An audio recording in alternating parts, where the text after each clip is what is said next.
Quais são os maiores obstáculos dos alunos que impedem eles de passar em cálculo? Virar a noite estudando. Pessoal, quem nunca, né?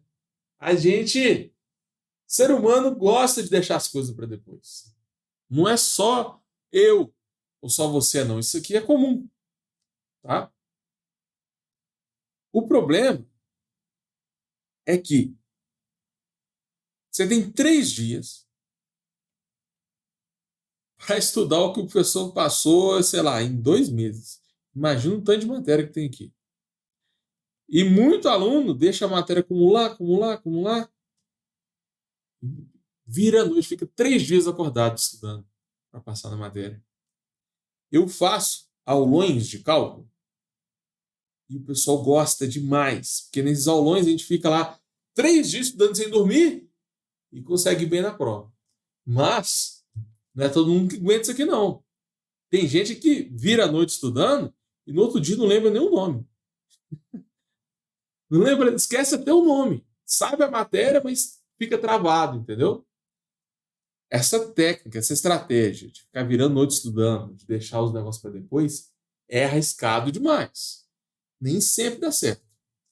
Eu já fiz muito aulão de cálculo, tá? Muito mesmo. Em semana de prova, sério, a prova dos meus alunos era 7h30. Os meninos saíam daqui 7h20. Eles chegavam aqui em casa 23 horas da noite, 11 horas da noite. Ficava aqui em casa até 7h20. E depois fazia a prova virado. Com a matéria fresca na cabeça. Isso aqui é loucura. Imagina, eu fico lá 8 horas seguidas, passando todos os padrões do cálculo. Entendeu? Vai para a próxima. Entendeu? Vai para a próxima. É insano, é pesado demais, porque é muita matéria em um período pequeno de tempo.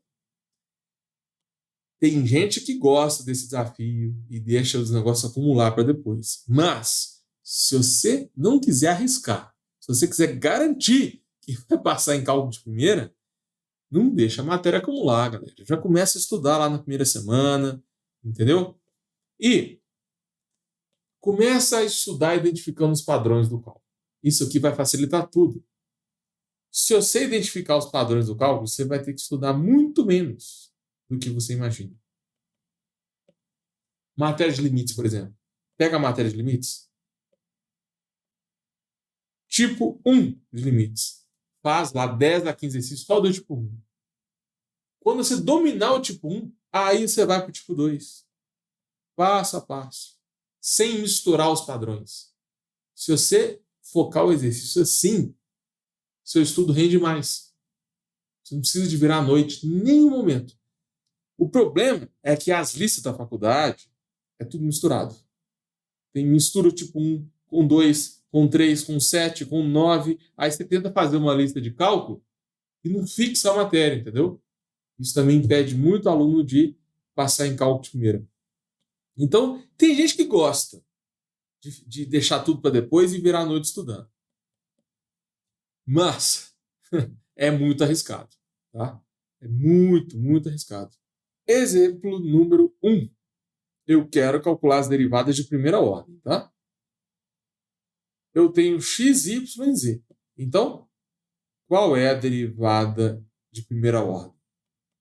O primeiro passo é você entender que essa função tem 3 derivadas de primeira ordem, porque são 3 variáveis. Então, você pode derivar em relação a x, em relação a y e em relação a z. Agora, presta atenção. Se você quiser passar em cálculo de primeira, não coloca D aqui. Isso não é D. É um D meio torto. É tipo assim, ó. Você tem que colocar esse símbolo. É uma letra grega, chamada del rho. D é lá no cálculo 1, derivada de uma função só. De uma função com uma variável só. Quando tem várias variáveis, você coloca esse símbolo, essa letra grega chamada del rho. Muito aluno esquece disso aqui e o professor tira ponto. Tira ponto por causa de um erro bobo. Às vezes, são esses detalhes que impedem você de passar em cálculo. Às vezes ele vem aqui e tira 30% da questão, você tira uma nota baixa só por causa de nomenclatura, né? Cuidado com esse detalhe. Olha só, se eu estou derivando em relação a x, y e z é número. Seno de y menos z. Gente, não tô nem aí. Tô nem aí para esse negócio aqui, ó. Isso aqui é constante. Isso aqui é uma constante, ok? Em relação a x é constante. Então eu não vou derivar seno. Muito aluno vem aqui e coloca cosseno. Não é isso. Eu estou derivando em relação a x, então esse é número. Qual a única função de x que eu tenho ali? É o x. Qual que é a derivada de x? 1. Então acabou. Essa é a resposta. Entendeu? O segredo para você resolver esse exercício é identificar quais são as constantes. Se eu derivo em x, y menos z é a constante. Então fechou. Agora, se você derivar em y.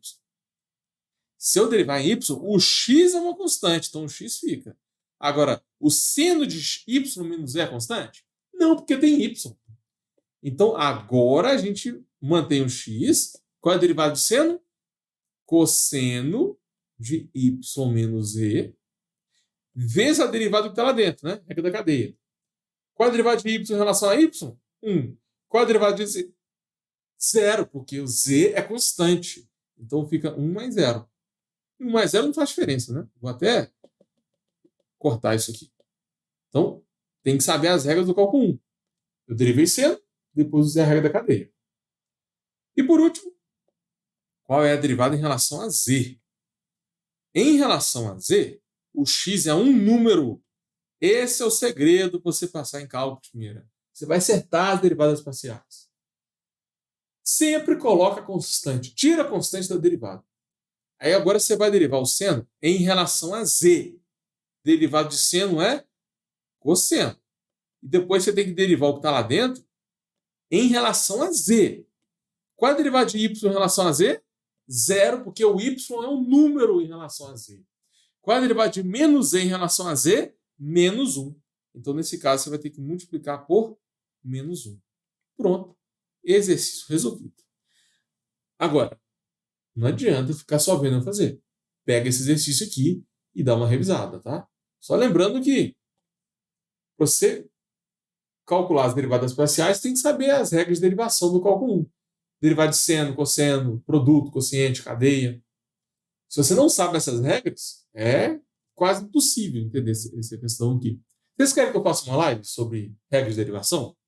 Põe aqui nos comentários, tá? Quem sabe isso pode ser o tema da próxima live.